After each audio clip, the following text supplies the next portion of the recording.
मोर माँ बापा का पाप करिছিলে हाय का कारण लागि मम्मी घर जन्म करले हां কথা कहले मते नाबो हाय गो बाबा आसी कोइ न भइला सुना गो भाई जहा पधारी बाबा उछि कहि हां आगो के तो ब्रह्मा बलि जण रुचि थिले आज सत्य जुग रखले मोर माँ बापा के गो बाबा के तो ब्रह्मा के तो काले हां आगो के तो ब्रह्मा बलि जण रुचि थिले हे बारी ना भुखे नि तपस्या को बोले जे समुद्री नदी द्वावेश हां प्रवेश बोले आर के ताहला से शिवलिंग निर्माण कर पूजा करतो हां तपस्या रे जेते बसिता आइगो आगो के तो करना गो भाई कुछ सुखाइले हां ब्रह्मा ऋषि जेते बोले कुछ करके सुखे जा आइगो आरे कपिलाता करा ग्रासनारी बिसको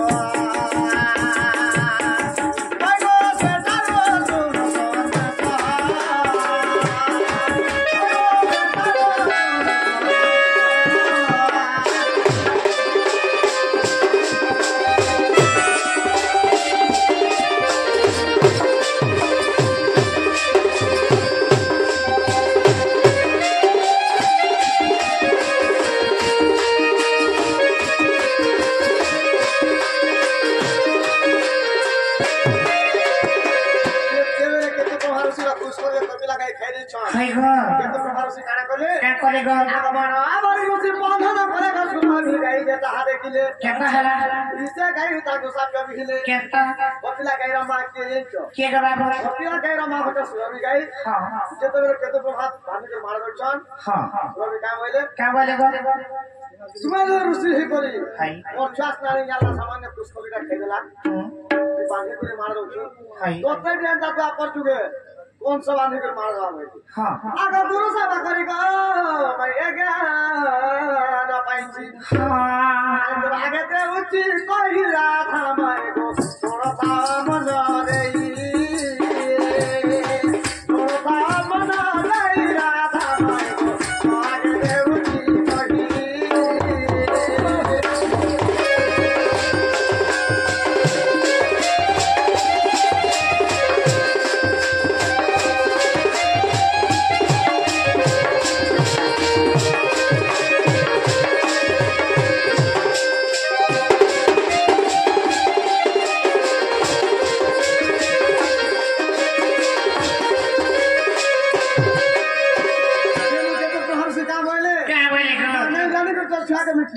कही दोस्तों मते मुक्ति कर बोले केता करे हीरो से करा गड़े बोलते का फरमा ता तुम्हें करा मते मुक्ति मुक्ति प्राप्त मते मुक्ति पथा मागु छु हाय ई तो सत्य जुग केतु प्रभा केतु का अच्छा हाय तो आपर जुग तुम्हें देबो क्या बसले हीरो जन्म होबे हां उन्नति बाबेले हिंदी बेला अब बाबा के बस दबा नाम को पहिना इनरा बाबेले शिवा कंसा बंदी घर के जुरो माहो साका गटी नियमर आयो साथे छ जन कंसा दस टा कोडा सिंगुल रे बानी को रखिथिबा हाय जेबे श्री कृष्ण भगवान जन्म हेबे सासु के सिंगुली छिड़ी जाबे आ कहे आगे देबे श्री कृष्ण जन्म हेबे का तुम को मंदिर मुक्ति करिवे हां आगे सुनो था भावरा बड़ा राजेंद्र मना को मैं रवि सास थाए हां अरे देखो जी तारा तारा सूरज हो वो सजन बंदी करा देखो जो तारा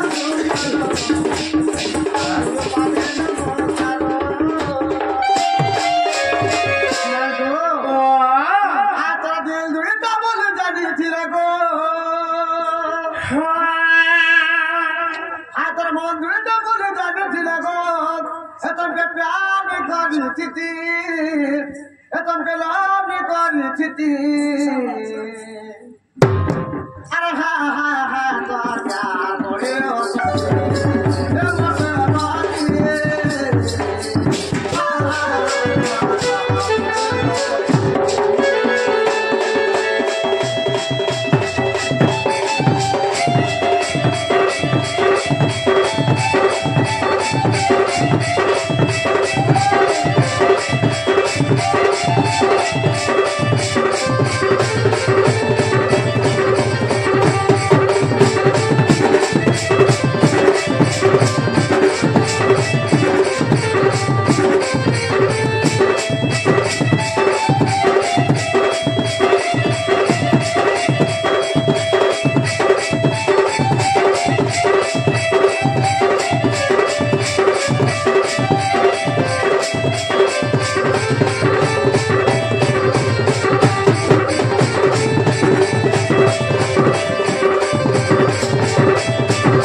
কৃষ্ণ জন্ম বাতাউছি কহি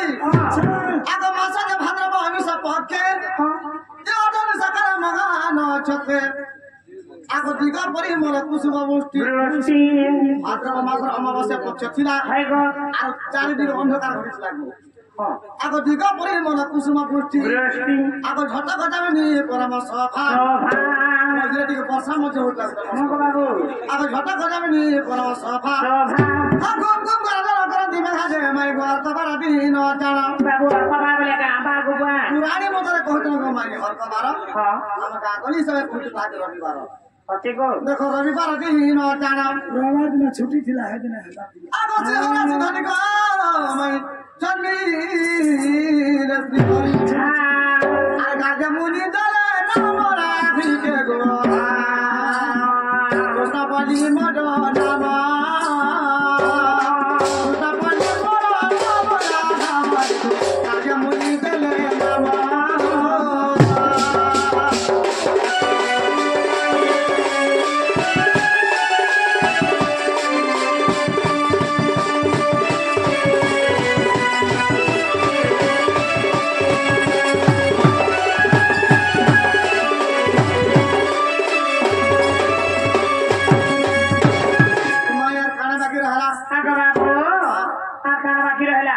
তোমার নাভি কে কাটলা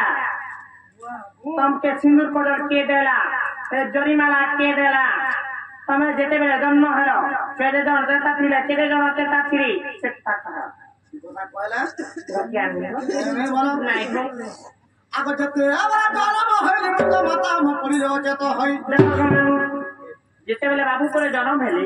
তখন মা করে জন্ম করদিলে আর ওতে কি পড়ি গলি মা বুড়ি বেলকে গো